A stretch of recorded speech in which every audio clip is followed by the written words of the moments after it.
Hello and welcome back. I am Mr. Sosotris, and this week I'm continuing my series on my TBR, my physical TBR, looking at Lit Fic. So today we're going to be doing like classics and contemporary fiction and kind of everything that doesn't fall into the speculative fiction category, kind of. Some of these also dabble in speculative fiction, so, But for the most part, this is like literary fiction, classics, that kind of stuff. So let's get into it. All right, so first up on the list, we've got Charlotte Bronte's Villette. This is her other sort of most well-known book, along with Jane Eyre. She also wrote Shirley, which I do have, but this is the one that I kind of want to read next. I've heard nothing but good things about it. It kind of has similar thematic threads to Jane Eyre. You've got sort of a woman sort of seeking independence and kind of coming to terms with finding her own strength and her own agency in the world. And this is one that I've wanted to read for a while, so I'm excited to get to this. And it looks big-ish, but the words are pretty big, so it doesn't look like it's that crazy long a book. So definitely want to get to this one. The next one is a collection of short stories, and that is Jorge Luis Borges. Borges? I think that's how you pronounce it. Borges. But this is a collection of his short stories, which he was really well known for. Some of it is magical realism, and he's sort of one of the great masters of the short story genre. So I picked this up at a used bookstore, and it kind of jumped out and attacked me. So I definitely want to get through these and get more acquainted with his work. Next up is one that I've talked about before, and that is Great Expectations by Charles Dickens. I really like Dickens. I haven't read all of his stuff, but I have read David Copperfield, Christmas Carol, Oliver Twist, and A Tale of Two Cities. And this is sort of the next one on the list of the ones that I have of his that I haven't read. There's still a whole bunch more that I need to eventually get to, but this is sort of considered one of his masterpieces, and it's sort of a similar genre to David Copperfield, which is my favorite Dickens book ever, and where we've got kind of like an autobiography of a person's life and all the trials and tribulations that he goes through. So I'm excited to read this one. Next up is a more contemporary one, and that is Cloud Cuckoo Land by Anthony Doerr. And I don't know a whole lot about this one, but this was recommended. I think I heard about it on a podcast. It might have been the Writing Excuses podcast, and the way that they described the kind of way it plays with genre and form, and it's very postmodern and stylistically beautiful, and it blends different time periods. I think there's like 3 different time periods, kind of like Cloud Atlas, that kind of sort of thing, but except everything is sort of blended together. So I've heard nothing but good things about this one, and it looks like it's something that I would be interested in. So I'm excited to read this one. I do also have his other book, All the Light We Cannot See, which I think won the Pulitzer, and oh yeah, Pulitzer flying, and so I've got that one as well, but this is, I think, the one that I want to read first by him to kind of introduce me to his writing. So if you've read this one, what did you think of it? Let me know in the comments. Next up, we're going into Russian literature, and that is Dostoevsky's The Brothers Karamazov. Now, I've not read any Dostoevsky, but I finished the Tolstoy duo of Anna Karenina and War and Peace, so now I want to switch over to Dostoevsky. I've heard his stuff is wonderful and really gets at the human condition and philosophical stuff and the darkness at the heart of humanity and all that fun, crazy stuff. And so I'm excited to get to this one. I have 2 translations. This one, which I think is the one that I'm going to read, because this one I've heard really good things about. I also have the Norton Critical Edition, which I love the Norton Critical Edition so much. It's a different translator, but it also has like supplemental materials, footnotes, inspirations, reviews, all the kind of bonus features kind of thing. And so I want to read this edition, but I do want to read all the kind of extra stuff in the Norton version as well. Next up is George Eliot's The Mill on the Floss. I've read Middlemarch, and I loved that book. It was phenomenal. This one's a little bit shorter, and I don't hear a whole lot about it, but I've heard good things when I have heard it mentioned online. There's a couple users on TikTok who have kind of talked about it, how they really liked it. This is definitely one that I want to get into. It's sort of a country life, class struggle maybe, and family drama, and I don't know. It just looks like it would be fun, and just living in the English countryside with a bunch of squabbling people. That sounds like a great time, so I'm excited to get to this one. I love George Eliot's writing. Next up is a more contemporary one, and that is Erasure by Percival Everett. I've read James and Watershed by him, and they're both phenomenal, and they're both completely different genres. And so this is a very, very different kind of book. This one gets into sort of speculative-ish areas. This is also the basis for the movie American Fiction, and so this is definitely one that I want to get into. I've heard this is sort of satirical and making fun of publishing and poking fun at society in different ways, and it just sounds great. And I love Percival Everett so much, so I'm excited to get to this one. Next up on the list is Howard's End by E.M. Forster. Now, I've read A Passage to India, and I've read Where Angels Fear to Tread, and Passage to India was phenomenal. I loved that one. Where Angels Fear to Tread was a journey. It's kind of a wild book, but it was entertaining at least. But it's pretty like melodramatic, over the top chaos, and there's a bit of satire in there as well. And so this is another one that I want to get into. Again, we've got sort of families in conflict with one another, and I think there's class difference as well between two different families, and the kind of conflict that arises out of that. I don't know. E.M. Forster is such a wonderful writer, and I'm still also looking for Maurice. It was published well after his death because he couldn't publish it during his lifetime because it would have been considered illegal, because it's sort of it tells a story of like a gay romance, but it ends happily and there's no tragedy involved. And so that's definitely one that I want to find. But until then, I have Howard's End, so definitely want to get to this one. Next up is one that is really scary to me, but I do want to eventually get to it, and that is Absalom, Absalom by William Faulkner. And I picked this used copy up like over a decade ago at this little used bookstore, and it's sort of been on my shelf because I like Faulkner, and I've read The Sound of the Fury, Light in August, As I Lay Dying, and then a bunch of his short fiction. But this is sort of not really a prequel to Sound of the Fury, but it is connected because it features the character of Quentin Compson, who shows up in The Sound of the Fury. But this one is very experimental, and this is also one of those ones that features sort of the longest sentence, or one of the longest sentences in fiction, and that's what this little red thing is.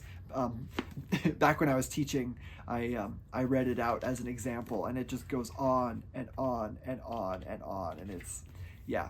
But I do want to eventually get to this. I really like Faulkner. I love modernism and the way that he plays with form and style and language and everything, but this is definitely one that I have to sort of steel myself for. And I know once I get to the end of it, it'll be fine. That's the way it was with The Sound of the Fury. When you first start that one, it's so bewilderingly strange in the way it's written, and you just feel lost, and your brain is like, I can't parse this, what's going on? But if you stick with it, you eventually get different viewpoints, and everything sort of comes together because you're able to see the same characters from different perspectives, and their fragmentary POV is sort of, it makes more sense when you see how other people see them, and then by the time you get to the end, it's very conventionally written and it sort of all coalesces. It's so good, and so I definitely want to get into more of Faulkner's weirdness because he's definitely one of my favorite authors. Next up is another sort of contemporary one, and that is The Poisonwood Bible by Barbara Kingsolver. I absolutely love Demon Copperhead so much, and I want to get into this one. And this one is a little controversial at times because you've got sort of a white family who travels to a country in Africa, Belgian Congo, in 1959, and it's sort of the way that they live there. And so there's going to be sort of accurate depictions of the way this white family incorrectly perceives the indigenous people in the country that they're in. And so I think a lot of people are bothered by the sort of racist undertones, the sort of, maybe there's a white savior narrative, I think a few people have said. But Barbara Kingsolver is one of those authors that I trust her. And so if there are flaws in the way the characters act, it's obviously going to be clear that this is what the characters believe and this is not what the author believes. And I think sometimes people have a difficulty separating the actions of characters with the beliefs of the author. Because you have lots of authors who write awful people or even just problematic people, but it's not really what they believe. And so I'm curious to see kind of how that works. Another example would be something like Gone with the Wind. When you read that one, it's very obvious that the beliefs that the book is putting forward are the beliefs of the author, because you get moments where like the omniscient narrator espouses things that are very hateful and incorrect. And it's not just that the characters are racist, it's very clear that the book itself is perpetuating sort of a false version of how things played out. And so in that case, it's very clear that those are the beliefs of the author, not just the characters. But in this one, I think a lot of people's criticisms of this have to do with the flaws of the characters and not any kind of ignorance on the author's perspective. So I'm going to read it, give it a chance, and see how it works. But I am excited to read this because Demon Copperhead was outstanding. I really loved it, and I definitely want to read more of her work. Next up is a novel. This is more contemporary also. This is Whereabouts by Jhumpa Lahiri. I've read her collection of short stories, what is it? Interpreter of Maladies, and I loved it. Her writing style is so good, so just immediate. You feel like you're just living with these people. You can see everything around them and the quality of their voices and the textures of the world around them. And it's just wonderful. And so I don't know anything about this one. I think it's just sort of a story of kind of like a lot of her short stories where you've got a character who's sort of caught between worlds and sort of finding her identity. But I absolutely loved her writing style, so I saw this and I didn't even have to look at what it was about. I was like, I want to read it because I love her writing so much, so I'm really excited to get to this one. And it's short, so I might read this in between some longer books. This is another contemporary one, and that is The High Mountains of Portugal by Jan Martel. This is the author of Life of Pi, and I really loved that book so much, and so I'm really excited to read this one. This feels like it's very, very different from Life of Pi, very different style, totally different setting and characters, and just like a completely different type of book from Life of Pi. And it's funny because in the prologue to Life of Pi, it's sort of quasi-realistic, like not really fictional. And so you've got the author talking about how he was writing a book set in Portugal, and then Life of Pi sort of arose organically out of his research, and he had to write that book first, and this is the book that followed. So I'm excited to get to this one. It looks wonderful, and it's just really pretty. I love this this hardcover version. This is another one that I found in a used bookstore, so I'm excited to get to this one. Okay, next up is a big one, and that is Toni Morrison's Jazz. I love Toni Morrison so much, one of my all-time favorite authors. I'm going through her bibliography sort of slowly because I don't want to just rush through and read all of them, because they're so good. You really have to sort of savor each and every one of her books. And everything that I've read from her has been just absolute masterpiece. Her voice, her characters, her unflinching perspectives of the way the world works, just brutal honesty and poetry and music. And I absolutely love her work. Now I know this one it's a standalone story, but it's sort of considered to be part of a kind of thematic trilogy with Beloved. So it's Beloved and this one, and then I believe Paradise is the one after this one. But they're all standalones, but they all are kind of meant to be read as sort of a thematic trilogy. So I'm excited to get to this one. I cannot wait. And there's a few more of her books that I don't have yet that I need to find because I love it so much. And I'd love if they were all, like, they're all this edition with this kind of cover art.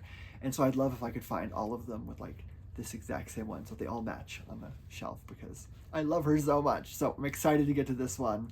Next up is Salman Rushdie's The Satanic Verses. Now I am reading his book Midnight's Children right now, and it's wonderful. It's really kind of dreamlike, and you get a good sense of sort of characters and quirks, and it's very kind of free floating at times, but then other times it's very immediate and you're kind of in the moment with the characters. And so I definitely want to read more of his work once I finish that one. So this is the next one of his that I found. This is another one I picked up at a used bookstore, and so I really want to read this one because I'm really falling in love with his writing style. It's so beautiful. It's a little strange at first. I know when I first got through maybe the first 10 pages, I was really having trouble like pinning down where we were and what was happening.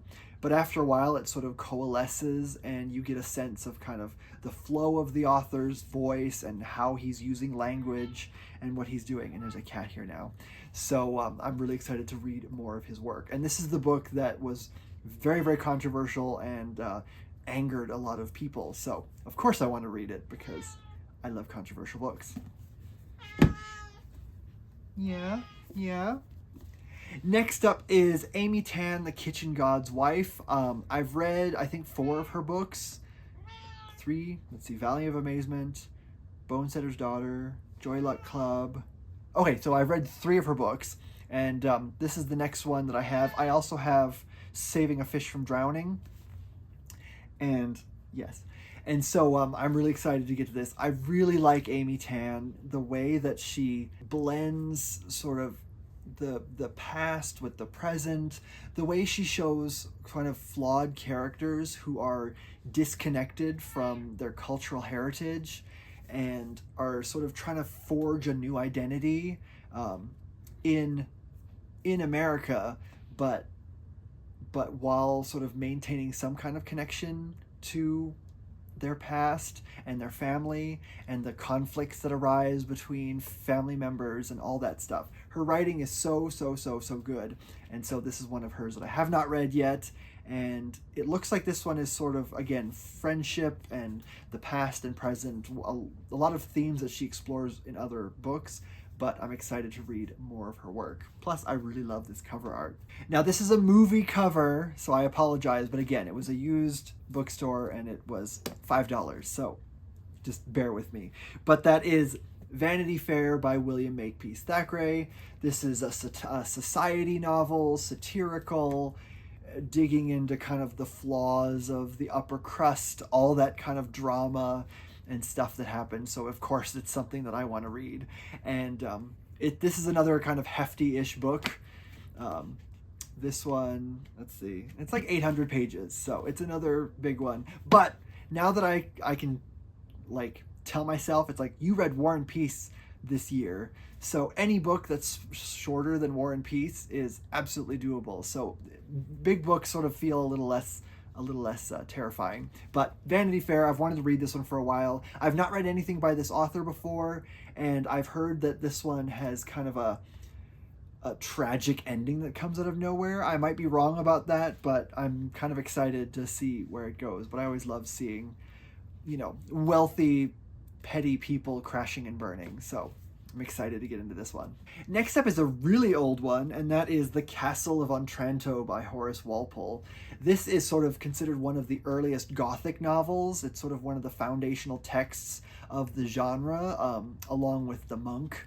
But this is a really short one, and it's one that I definitely want to get into. But it's got kind of all of the hallmarks of what made Gothic fiction so popular later, kind of all the stuff that became almost cliche later on. And so this is definitely one that I want to get into. I think I'm going to save this one for October. It's a short, quick, chaotic read. Lots of, ghosts and castles and mysterious things lurking in shadows, and that's just extremely my jam. So I'm excited to go back to the beginning and see where the Gothic genre sort of started out. Next up is Virginia Woolf's The Waves. This is one that was recommended to me in college when I was working on my master's thesis, because I was talking about sort of trends in pop culture and the way things are sort of repeated and recycled kind of endlessly. And the teacher that I was working with sort of recommended this, and she knew that I liked Virginia Woolf. I've read Mrs. Dalloway, To the Lighthouse, Orlando, and A Room of One's Own, and I really love Virginia Woolf so much. And so this is a book that she kind of suggested, because she said this also kind of explores those themes of like the past just keeps coming back and repeating and everything. And so you never know with Virginia Woolf what you're going to get. Her stuff is so poetic and beautiful. You kind of exist in the free-floating state of you're either in one person's mind or you're moving between different minds. Or, you know, in the case of Orlando, you've got a character whose gender sort of just changes randomly, and they also become immortal somehow, and they live for hundreds of years sort of with a different perspective on the world and everything. And so her stuff is just, it's strange, it's gorgeous, very poetic, and I'm really excited to get into her stream of consciousness style of writing again with The Wave. This is one of hers that I have not read yet. And finally, we have The Mysterious Island by Jules Verne. Now, this is sort of a sequel-ish to 20,000 Leagues Under the Sea, which is one of my favorite books of all time. It was one of the first classics that I read when I was a kid that got me really obsessed with reading classic fiction, especially 19th century fiction. And so this one, I don't know, this is one of his that I've not read yet. It's been on my shelf for forever, and it just looks like something that I would really enjoy. This is sort of highly reviewed by people who've read Jules Verne's work. A lot of his other stuff can seem sort of not pulpy, but sort of more action adventure, and this one is sort of one of his best works, a lot of people say. So this is also one of his longest works. This is quite a hefty-ish book. So, but that's okay. Still want to get into it. I love Jules Verne, and I'm excited to get into this one. All right, that is everything on my list today. This is a bit of a shorter list than my sci-fi and fantasy lists, but these are all books that I really want to get to, and I really enjoy kind of jumping back and forth between like classics or literary fiction and then sci-fi and fantasy, because a lot of times they explore a lot of the same themes, but they do it in different ways. And so it's always interesting to see where you can find connections between sort of literary works and then like more fantastical works. And of course, the lines are always blurry. There's always going to be literary works that are, you know, science fiction or fantasy or whatnot. And there's always going to be science fiction and fantasy works that are very literary, you know. So there's always overlap, and there's no really clear distinction. And one genre is not better than any others. It's just a different style and a different reading experience. So these are all of the ones that I have now. And that is now, I'm kind of going to end my TBR series at that. There are probably a few things, maybe a couple mysteries and a couple horror books, but a lot of those, there's not really enough to make like a full video. It's kind of like maybe 4 or 5 books total. So with that, I will end this series, and then I think next week I'm going to jump back into my Lit 101 series, and we're going to start working on Beowulf. So I'm excited to get to that. So with that said, I will see you next week, and in the meantime, happy reading. Bye!